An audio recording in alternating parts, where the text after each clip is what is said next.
What is up, guys? Liam here. Welcome to another video.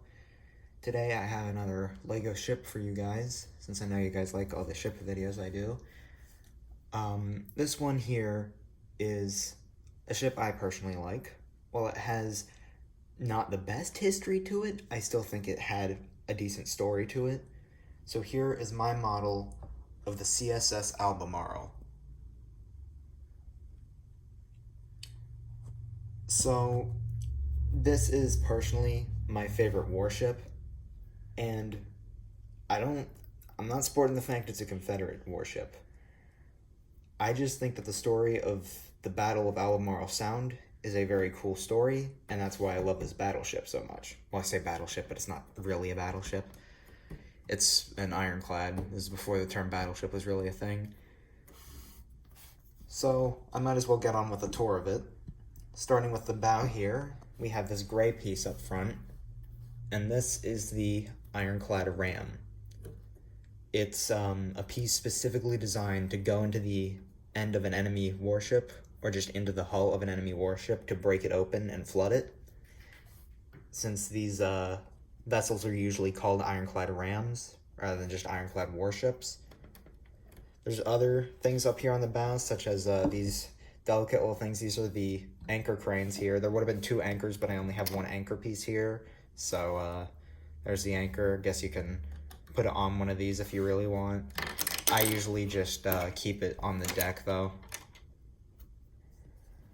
We also have a hatchway here to get into the forward area, the forecastle, which is usually where the crew would be staying. You'd have several hammock-styled beds down there, hammock-styled bunk beds, which can be strung up between pillars and taken down because it also serves as the ship's mess hall. Here's the main body of the ironclad, the casemate as they call it. So as you can see here, it has these holes on the side. These are for the cannons. Now, Albemarle had two cannons, but you see there's more than two cannon ports. There's two on this side, two on the other, and then one on the front and back. It's because the cannons were swiveled. You could have the forward cannon go out of this one, the one on the opposite side, or this front one, and the one in the back go out this one, the one in the back, or the one on that side. It was a pretty smart design, and it made it look like it had more cannons than it actually did, and it proved to be very effective when the ship was in service. On top of that, while we're here, you can see other bits, such as another hatchway here, a funnel here, which isn't really accurately colored. I have the top here black and then the main body gray. In reality, all of this would have been painted gray. All the black that you see here would have been either light or dark gray. That would have been the paint on it. However, I just don't have that many gray pieces to use, so I figured black would work better because I have an abundance of those pieces. Another thing you can see here is this pyramid type structure that's flat on top. The real one had windows along here, and this was the pilot house, as they call it. It is basically what the bridge is. You have an extended platform up to it, and you can look out of here, and that's where the ship's helm is. Going back, we have another hatch on the stern here, and here's the stern, which I think I did a decent job on. You can also see underneath here where the rudder and propellers would be, however, I have not modeled them. Due to the simple fact that I'm too lazy to. So, I think I did a pretty good job on this model here. You can get a pretty good overview of it. I believe this is around 2 feet long. If I had to estimate, I've never actually gotten a ruler to measure it, but I believe it's about 2 feet long. And another thing, here's a fun story. For this video, I'm going to do something silly. I'm going to break open the top of it because I'm disassembling after this video.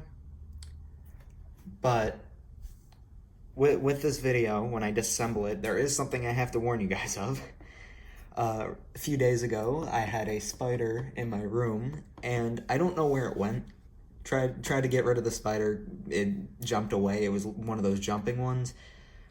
There's a good, 50% chance it's in here somewhere, so I figured I'd give you guys a fair warning beforehand. But without further ado, let's start disassembling this thing. Not in a clean way either. We'll start clean at first and then start getting a bit messier with the disassembly. First, we're going to take off the funnel. Next, we are going to reach our fingers inside here. I can reach my pinky finger in here. You can see it's a little hard to reach, but once we reach, we can pop off these, start removing the deck pieces, which include the hatch, because that hatch is not very secured on my model. Now we can start taking apart the casemate. Now, the real casemate was designed a bit differently. You have the iron armor on the outside and the wood armor on the inside. I have a few backings here, but that's more for support rather than actually being able to have unpenetrable armor, because I don't think this thing could survive being shot. Well, other than a Lego cannon, but most Lego things can be shot with a Lego cannon and be fine. If you shot this with an airsoft gun, though, you would absolutely dent it. Which, no, I will not be trying, because I reuse my pieces. Being said, though, there is a reason I am disassembling this, because there is an engine model in there that I wanted to show you guys. So, I figured I would go ahead and show that engine model. There we go, a piece fell on the floor, because this is a very rough disassembly. Remove that bulkhead, and let's look inside to see the engine here, or engines, there's two. These are pretty simple. They're basically just like piston engines, so you can see, hard to see, but yes, they do turn. There's two of them, which would have gone to the ship's two propellers. And I don't have any valve gear or anything on there, it's just like a simple representation, but I still thought it looked neat, so I figured I'd show it. It's not much, and there isn't any crankshaft at all, so it doesn't actually hook up with anything, but theoretically I could add a crankshaft to that. I just never did. On top of that, if we take apart more of this, we may be able to see a bit more, such as back there you can see the ship's boiler, which is an offset boiler. It's on that side.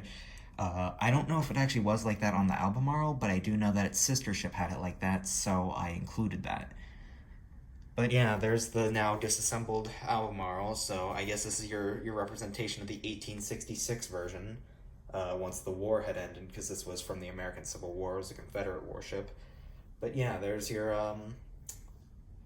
ironclad there, because I already built the monitor, so now we have the opposition. And no, I'm not building CSS Virginia, because I tried and it did not go well. But anyways, that's going to be all for this video. I hope you guys enjoyed. I spent a while on this model.